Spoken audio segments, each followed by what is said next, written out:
A major element of graphic design and editorial publications is text, or type or typography. In the support file, we have various types of text frames here with different typefaces or fonts, and in this video, I'm going to show you how to add text to an InDesign document by placing a Word document, and also how to flow that text throughout the document. So go ahead and go to File, New, Document if you want to follow along. With my example, I'm just going to use letter size portrait. As long as you have some room to work with, that's fine. And let's go ahead and go to Create. And so if I wanted to add a headline or some kind of short text, or if I just wanted to type text in the InDesign document itself, we would navigate to the Type tool here on the Tools panel, and we can just click and drag aligned to the margins there, and then we could type in the headline. So this is the headline of the story. So if I press Control A on the PC or Command A on the Mac, that will highlight everything in that text frame. Or I could click and drag over it like that. So when that is selected, I can change the font, the size, the style, and so on in a number of different ways. So if I wanted to change the font of this up here, let's click the down arrow here, and let's just set it to Times New Roman. And we can change the size over here, this little down arrow. If you don't see this, go to Window and then Control. Make sure the Control panel is visible. So I can change it, for example, to 24 or 48. At a certain point, it goes to the second part of the line. And oftentimes in headlines, we don't want hyphenation like this. So if we want to change that, we can go to Window and then type in Tables and then Paragraph, and there are a number of options here.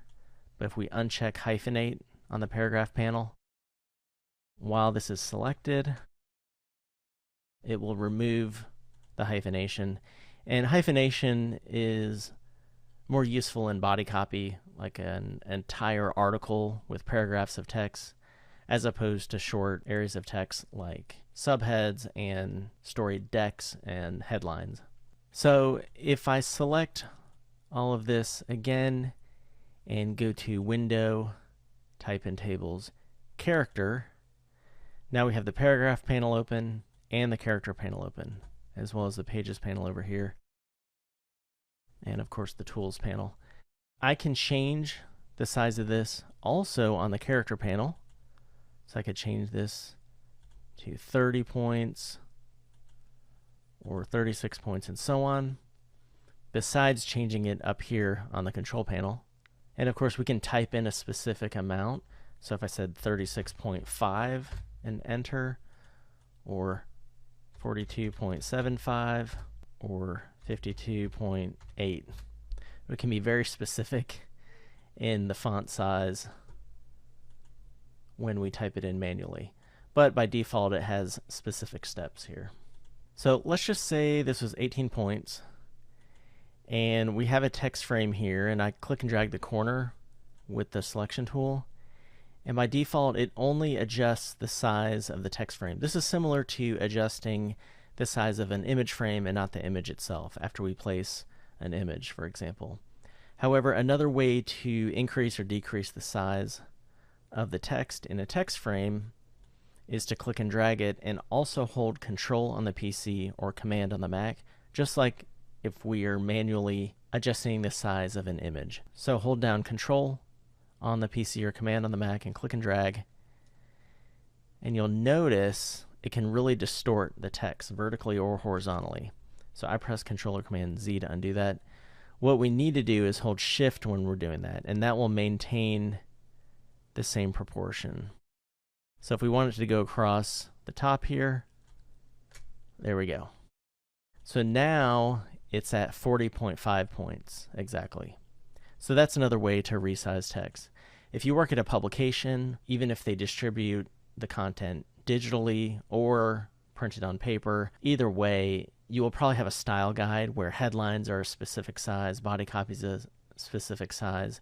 Headlines might vary some depending on the space, and we can be more creative with headlines, but body copy typically is consistent between spreads at a specific size. For example, you might have body copy at 12 point and have a specific typeface that we use throughout for consistency and branding as far as the style guide goes.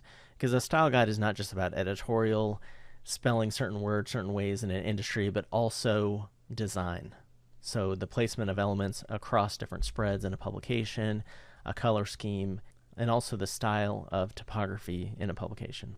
So we can move this around as a text frame by clicking and dragging over it with the selection tool. And we can also manually adjust the size of this text by selecting it and then holding onto Control on the PC or Command on the Mac, and then the left and right greater than or less than signs on the keyboard. While pressing Control or Command, it will make that larger or smaller.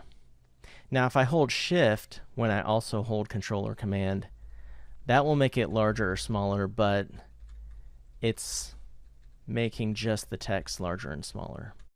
If I let go of Shift, it makes the text frame as well larger and smaller. And you notice it kind of gets smaller and goes toward the middle in this example. But if I hold Shift, it stays the same size as far as the text frame, but the text itself gets larger or smaller. So that's how we add some text in a layout, regardless of whether it's a column like this, and we have some filler text here, or it goes across the top, or it's over to the side, or it's a sidebar. Whatever it is, we can create text frames to type in manually. I'm just using the placeholder text function in InDesign to add some text here. So we can move those around as we need, and also adjust the size of those by clicking and dragging the corner or the top, bottom, left and right sides as well. Now that's how we add text just using the type tool here in terms of adding text frames and then typing content in, but we can also place documents.